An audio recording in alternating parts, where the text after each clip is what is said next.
Hi, Year 10, Miss Chamberlain here. Welcome to Thursday's English lesson. It is Thursday, the 23rd of April 2020, if you're watching this on the day that the work is set. If you're not, that's fine. And with it being the 23rd of April, it is actually Shakespeare's birthday.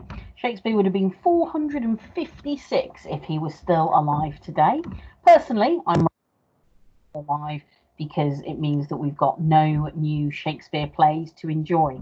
And certainly without Shakespeare, we'd have lots of films, lots of musicals, lots of songs, all sorts of things that we wouldn't have if it hadn't been for his storytelling. So if you're a fan of 10 Things I Hate About You or Romeo and Juliet, you have Shakespeare to thank. You've also got Shaky to thank for lots of the vocabulary that we use within English today. In fact, Shakespeare is pretty much responsible for a lot of our modern English and the way that things have changed. So when you ask why you should study Shakespeare, those are just a few of the reasons. On my YouTube channel, I've also uploaded a happy birthday Shakespeare lesson where you can have a go at using the Shakespearean language to create some scathing insults. And just play around with the language and have some fun. In honour of Shakespeare's birthday, your retrieval starter today is from Macbeth Act 1. And let us begin. You are able to pause this video at any point to read the text and answer questions, just to make sure that you've got enough time and you've got the time that you need to be successful. So I'm going to read these questions to you and then I'm going to give you an opportunity to pause the video. Question 1. Can you finish this quotation?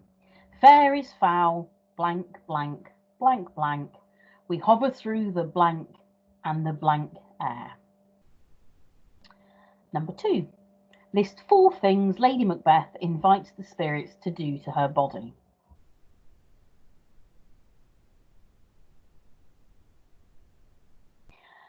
Number 3. Can you explain Lady Macbeth's plan to commit regicide? Number 4. What type of bird does Lady Macbeth say croaks the fatal entrance of Duncan under my battlements? Is it A, crow, B, raven, or C, seagull? And finally, number 5. Explain the meaning of the term dramatic irony and give an example of dramatic irony from this section of the play. I'm going to give you a little opportunity now to pause me so that you can make sure that you've answered those 5 questions. I'm going to move on to the next 5. Excuse me. Number 6. Can you explain what Macbeth's hemata is? He says it's the only thing spurring him on to commit regicide. Remember, hemata is a fatal flaw. What is Macbeth's fatal flaw? Number 7. Can you think of 3 reasons Macbeth gives for not killing King Duncan in his soliloquy in Act 1, Scene 7? Number 8. Look like the innocent flower, but be the serpent under it. That quote, I would like to know who is speaking, who are they speaking to, and what are they speaking about? And finally, next, number 9, I would like you to do the same. With he unseened him from the knave to the chaps. So again, who is speaking, to who are they speaking, and what are they speaking about? And finally, number 10, who says of the night stars on the night of Duncan's regicide? So who discusses or mentions or looks at or talks about the stars on the night of Duncan's regicide? If you need to pause me, please do so. If not, carry on and we're going to go on to the answers. So, number 1, pretty famous quote from the start. Fair is foul and foul is fair. We hover through the fog and the filthy air. Lady Macbeth, when she speaks to those spirits, asks them to unsex her, meaning that she wants all of her traditional feminine qualities to be removed from her, Remember about the way that women were placed in society at the time and what this tells us about the character of Lady Macbeth. Also think about how this very demand to be unsexed would make a Shakespearean audience feel about Lady Macbeth. She asks to have any feelings or remorse taken away from her or prevented. She asks that the spirits come to her breast to remove her milk. And she asks for her actions to be invisible as her body is covered by the smokes of hell. And again, thinking about AO3, your context, the smokes of hell is very interesting because we're looking at religious connotation there. Number 3, essentially, she says that they will wait until Duncan goes to bed before giving his guards enough wine to make them heavily sleepy. Then Macbeth will be able to sneak past them, and using the guards' daggers, he will kill Duncan and then leave the bloody daggers next to the guards. So any answer that makes it clear that you understand that Lady Macbeth and Macbeth set the guards up is absolutely fine. Number 4, perhaps if this had been written in Cornwall, it would have been C, the seagull, but it isn't. It is the raven. Number 5, dramatic irony is where the audience know more than the characters on stage. And we see an example of this in Act 1, Scene 4. Number 6, Macbeth's Hamata is his vaulting ambition.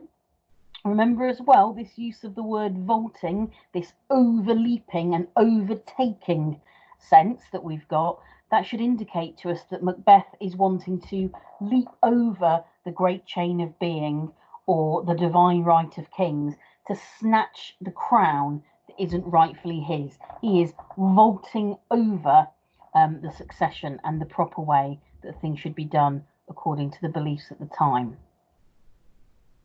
Number 7, reasons that Macbeth gives. Duncan is his kinsman. He's the subject and host for Duncan. Duncan is considered to be a virtuous leader. Also, the divine right of kings is referenced by Macbeth because he understands that killing Duncan would be the absolute greatest sin. Number 8, Lady Macbeth is speaking to Macbeth and she's instructing him on how to conceal his evil actions whilst appearing to be good and just. And finally, Number 9, it's when the captain tells Duncan how brave Macbeth has been in battle. And finally, number 10 is Banquo. So hopefully you got at least 7 out of 10. That's our minimum expectation, that you have a 70% success rate. If not, please revisit these answers to make sure that you do better next time. And well done to everyone who got 10 out of 10. So moving on today, we are looking at Chapter 2, The Search for Mr Hyde, in The Strange Case of Dr Jekyll and Mr Hyde.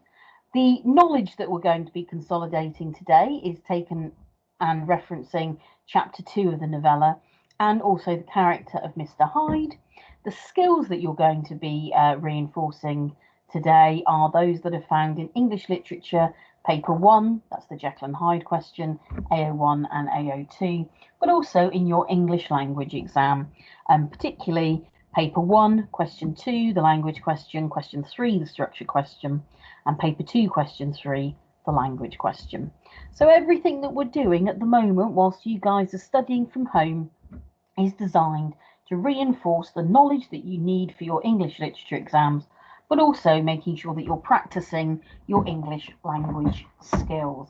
They go hand in hand, so it makes sense that we can do both at the same time.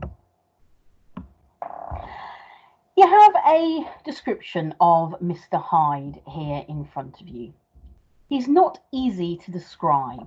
There is something wrong with his appearance, something displeasing, something downright detestable. I never saw a man I so disliked, and yet I scarce know why. He must be deformed somehow. He gives a strong feeling of deformity, although I could specify the point. He's an extraordinary looking gentleman, and yet I really can name nothing out of the way. No, sir, I can make no hand of it. I can't describe him, and it's not want of memory, for I declare I can see him this moment. So this is quite an unusual description of Hyde. We're told nothing about his appearance. We're not told about the colour of his eye. We're not told about his nose. We're not told about his chin or his stature. But what we are told is that people don't like him and that they don't know how to put their finger on whether or not, on what it is that makes them dislike him. So I want you to really consider what you notice about this description of Hyde and how successful do you think this description is in creating that character, in bringing Hyde to life for us. And I also want you to consider how this would relate to the historical context of the period in which Jekyll and Hyde was written. Remember, Victorians very much believed in the power of reputation, but they also felt that if you were a good person, you would be attractive, okay? That to be beautiful means that you are virtuous. Whereas if you were a criminal or a degenerate, you would be expected to have something physically displeasing about your person and about your looks. So how does this context become apparent in this quotation? Anything where you're looking at the description of Hyde that shows this ambiguity is perfect for talking about that idea of the Victorian sense of reputation, but also this idea that what is inside of you reflects what is outside, what is on the outside of you. So can you please now jot down, pause the video and jot down some answers to those two questions. What do you notice about the description of Hyde? How might this relate to the historical context of the time? Okay, so welcome back. You're going to need to pause me again in just a moment. What I would like for you to do now is I'd like you to create a quote map for everything you've learnt about Edward Hyde and how he is presented to us. I'd like you to focus at this moment in time on chapter 1 and chapter 2 during our revision. If you remember quotations from elsewhere in the play, by all means add them in, but do so in a different colour so that you understand what happens at the beginning of the novella and what comes later on in the novella. I'd like to try and do this without looking at the book to start with, but obviously do refer to the book once you've run out of recollection. So what do we learn about his face, his mouth, his physicality, and overall, what do we learn about him? Please pause me now and get cracking. So welcome back, guys. Hopefully you've got these ideas written down on your quotation map. If any are missing, please add them in. So he's described as, you know, sort of talking with that flush of anger. He's described as being pale, that he gave the impression of deformity without any nameable malformation. So no one can say, oh, he's got this wrong with him, he's got that wrong with him. They can't name it. That he's small, that he's dwarfish, that he shrank back, that he has an air of defiance, a foul soul. I really like that as a quotation. There's a lot to unpack there in terms of the connotations. So what do we associate with that word foul? And what do we associate with the word soul? And I really like the way that the two words almost mirror each other, bar the difference of that first consonant. So, you know, really spend some time unpacking some of this language. He's described as moving with extraordinary quickness. We've got the oxymoron, the murderous mixture of timidity and boldness. How can you be both timid and bold at the same time? He creates an impression of fear, disgust, loathing. His mouth, we hear that he has a hissing intake of breath. So we've got, a hissing intake of breath. So we've got that animal imagery starting really early with him. We were told that he snarled, that he had a displeasing smile, that he answered coolly, that he has a savage laugh. So we've got this massively displeasing picture of Hyde being created for us very cleverly by Stevenson through his choice of language. So pause me now and update your quotation map. So a little bit more context for us when it comes to Mr Hyde. He's a very dislikable character, and I've just noticed on this slide that I have made an error. So I'm going to correct the one that gets sent out to you, but it won't be corrected on this video, to see if you can spot the error that has been made. So Hyde is referenced as having something of Dr. Fell about him. Now, Dr. Fell refers to Dr. John Fell, 1625 to 1686, and he was eventually the Bishop of Oxford. But at the time that this poem or this epigram was written about him, he was the Dean of Christ Church in Oxford. Christ Church as in the university in Oxford. And he was at the time one of the headmasters and was a teacher of a satirical poet called Tom Brown. Now, rumours have it that Tom Brown was going to be expelled, but Dr. Fell told him that he would not expel him if he could translate a Latin phrase correctly. The Latin phrase should have been translated to mean, I do not like you, Sibidus, and I can't say why. This much I can say, I do not like you. But Tom Brown, being a satirical character, turned the translation to this. I do not like thee, Dr. Fell, the reason why I cannot tell, but this I know and know full well, I do not like thee, Dr. Fell. And because it's so short and easy to remember, that epigram became almost like a nursery rhyme, I suppose, that people recited and knew off by heart. And it came to mean someone who was unaccountably repellent. And in literature, we see people who are unaccountably repellent being referred to as being like Dr. Fell. And so this is the tradition that Stevenson is drawing on when talking about Hyde. This idea that there is something about him dislikable and nobody can put their finger on it. So please have a go at the extension task in blue and pause me whilst you're doing that. So we're going to look now at some context AO3 related to Freud, who was a rather famous psychologist. You've got in front of you an image there. You've got three Freuds. You've got one in the middle who appears to be being controlled by the one on my left and your left, I guess. And then you've got the one on the right who appears to be being controlled by the one in the middle. The one on the right looks rather savage. The one in the middle looks as you would expect, but perhaps slightly confused. And the one on the other end looks perhaps overly concerned. Have a good look at that image, and I want you to think, what can you infer from this image? What does this image tell us, and what doesn't this image tell us?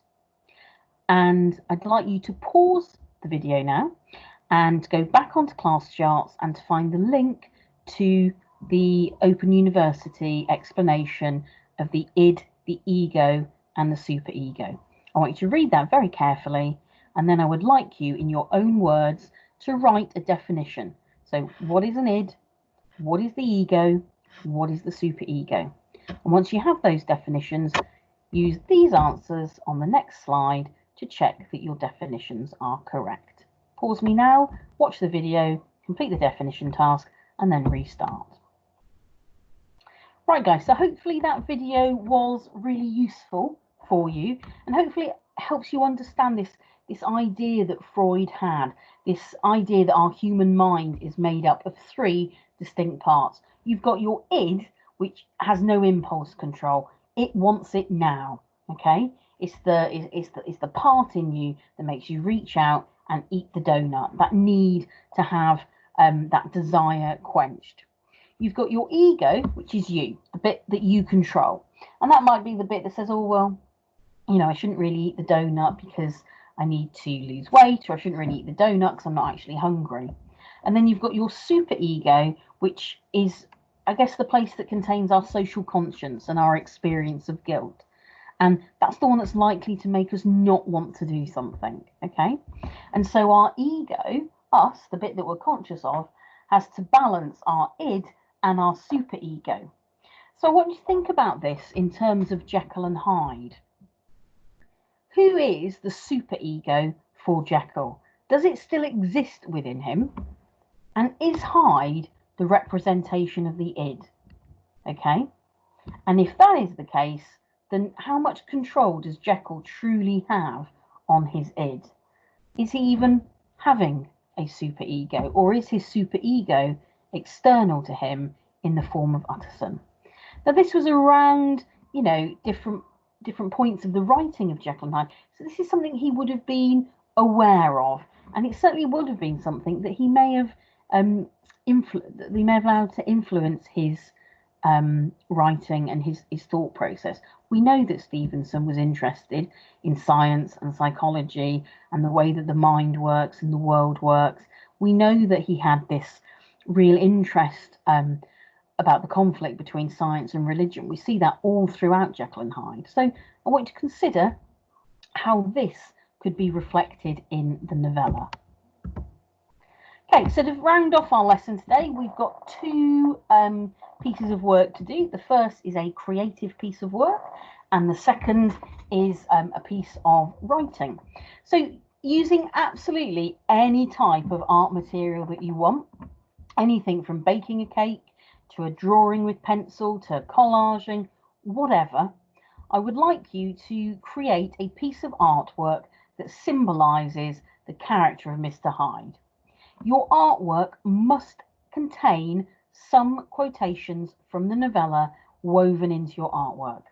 Your extra challenge is whether or not you can do this by only using quotations from the text to create the image. You've got an example on the board that one of my students has done previously, and the writing that you're perhaps not going to be able to make out are all quotations from Shakespeare's sonnet 130, her eyes are nothing like the sun, okay? And so her eyes are made up with those words, her eyes are nothing like the sun, okay? Where it talks about her hair being black wires, then you've got a strand that says black wires grow on her hair. So, can you do something like that to create a piece of artwork for Jekyll? You're going to need to pause me whilst you complete that artwork. And once your artwork is completed, can you please send a picture or copy of your artwork to your English teacher, either through class charts or on their email. And I'd like to be able to share some of these on the school Facebook page just to show everyone how wonderfully talented our Polteia students are. So pause this now, happy artwork fun, and then come back for your final task. So I hope you had loads of fun doing your artwork, and you're going to use that artwork now and the knowledge that that's consolidated about the character of Hyde. You're going to use that to make sure that you can write about him. I only want you to spend 12 minutes writing today.